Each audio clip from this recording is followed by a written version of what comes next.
Okay, I'm back for chapter 6 of Junie B. First Grader, Aloha-ha-ha by Barbara Park. Remember at the end of chapter 5, Junie B was not happy because she was wearing her flatso parrot swim ring and two boys walked by and made fun of her. Okay, chapter 6, Chicken of the Ocean. Day 3. Dear First Grade Journal, my camera pictures aren't going that good. On account of first I got grouchy ladies, and then I look like a doofus. So far, my photojournal is telling the stupidest dumb story I ever heard of. Today will be better, I hope, because me and Mother and Daddy are going to snorkel. And snorkel's the grown-up word for when you swim with a giant hose in your mouth. I like that word of snorkel. And I like snortle and snarkle and snoodle. Your friend, Junie B. Snorkel. I put down my pencil and I waited for Mother and Daddy to get up. Those two have lazy bones. Only I'm not allowed to jiggle them awake anymore, or else Mother turns out cranky. I kept waiting real patient for their eyes to open, and then finally I tippy-toed next to Daddy, and I blew air in his face. He opened one eyeball. I waved very pleasant. "Hello, how are you today?" I said. "Look, I'm already dressed for breakfast." Daddy closed his eyeball. I opened it up again. "Oops, I lost you there for a second," I said. "Don't you want to see what I'm wearing today?" I stepped back so he could see my clothes, and then I twirled around like a fashion girl. "See me, Daddy? See how cute I look?" I picked out an outfit to go with Squeezer's flatso parrot head. He looks very cute with those shorts, don't you think? He looks like a parrot belt, kind of. I skipped around in a circle. "I'm glad that Mother didn't cut him off," I said. "He wasn't even uncomfortable to sleep in, hardly." After that, me and Squeezer climbed on the bed, and we sat on Mother's legs until she woke up. It did not actually take that long. And then, yippee, hooray! All of us went down to breakfast, and Mother said I could order pineapple and coconut pancakes.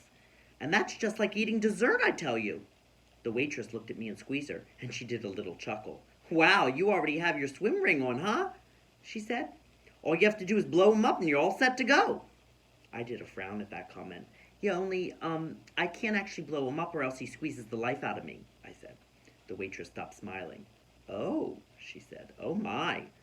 And then she took our order and she backed away from the table real slow.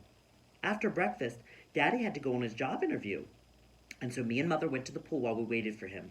And then as soon as he got back, hooray! It was time to go snorkeling. After everyone was ready, we got in the car and we drove to a special snorkel beach.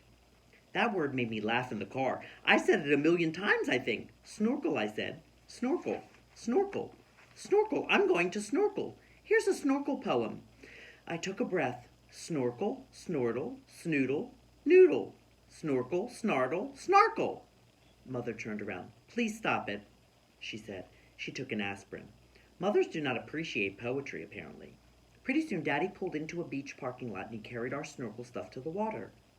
Mother helped me with my swim fins. Swim fins look exactly like frog feet, except they're not on an actual frog. It's hard to walk in frog feet. You have to lift your feet way high in the air like you're marching in a band. Except for frogs don't march in a band usually, on account of most of them don't play an instrument. After I put on my frog feet, I put on my face mask and snorkel snout. A snorkel snout is the giant hose that you breathe with. Then Daddy took me into the water and we tightened my face mask. And ta-da! I was ready to go. I floated on top of the water and I breathed through my snorkel snout. I did very good with my breathing because I already practiced this activity in the pool, that's why. Only wowie, wow, wow, I could not believe the view. I raised up real excited. "The ocean bottom is way prettier than the pool bottom," I hollered. "You can see clear as a belt down there." Mother and Daddy smiled, and then Daddy said to please use my soft voice. "Snorkeling is a quiet sport, Junie B," he said. "We don't want to bother the other snorkelers, okay? So the word of the day is quiet. Got it?"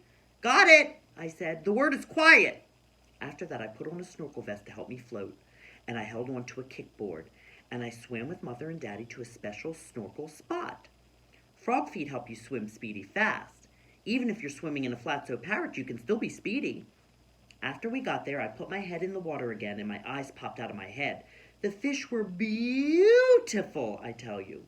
There were yellow ones, and blue ones, and orange ones, and silver ones, and black ones, and white ones, and spotted ones, and striped ones. My heart pounded at the sight of them. I raised my head and I pulled out my snorkel snout. "Hey, This is just like swimming in the fish tank at my school, I said. Daddy quick put his finger to his lips, and he pointed to the other snorkelers. Shh, the word of the day is quiet, remember? He said. I tried to calm my voice, only it kept on staying loud. Yeah, only I didn't know I would be this excited, I said. It's hard to control my thrill.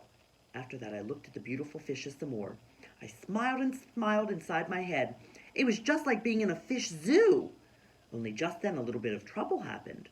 And it's called I spotted a stick behind a rock, and then gulp, the stick started to move and gasp. And oh no, the stick swam away. Because it wasn't even a stick. That's why. It was an eel. An eel. I spotted an eel, I screamed. 911. Eel spotting. Eel spotting. 911. Help. Help. Help. Some of the other snorkelers popped up their heads, and then Daddy popped up his head too. Shh. Junie B, shh. There's nothing to worry about, I promise, he said. That eel is perfectly harmless. I quick ducked down again, because I had to keep track of the eel, of course. And then, whoa, wait, hold the phone. Something even worse was floating my way, and it's called jellyfish. A jellyfish is coming, and that thing is as big as a barn, I tell you. After that, I quick turned around and I kicked for the beach as hard as I could, and I didn't stop until I got there. And then I ran out of the water, and I tripped on my frog feet, and I fell over in the sand. I rested there to take a breather. Breathe, I said to my poundy heart. Breathe, breathe, breathe. Just then I heard sloshing feet, and I opened one eye.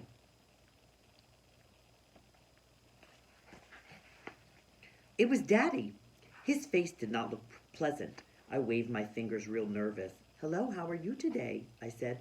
I'm fine, only I turned out to be afraid of jellyfish, apparently. I'm resting comfortably in the sand. I thought for a second. Also, I did not care for the eel. Just then, Mother came hurrying out of the water. She looked as grouchy as Daddy. I waved again. Good to see you both, I said. Daddy did a mad frown. This isn't a joking matter, young lady. You were supposed to stay with Mother and me, he said. Don't you ever pull a stunt like that again. Do you understand? All of a sudden, my eyes got tears in them. But I didn't even mean to pull a stunt, Daddy. I just got scared and I started to kick, and I didn't even know I would do that. My nose started to sniffle very much. Sorry, Daddy. Sorry, Mother. Sorry I got scared. Mother and Daddy looked at each other. They didn't seem as mad anymore. Mother sat down next to me. We're not mad at you for being scared, honey, she said. We're upset because you swam away from us. You should never, ever swim alone in the ocean. I sighed very glum. I turned out to be a chicken, I said. I'm a chicken of the ocean. Mother smiled and ruffled my hair. I think you mean chicken of the sea, she teased. And then she and Daddy did a chuckle, only I don't actually know why.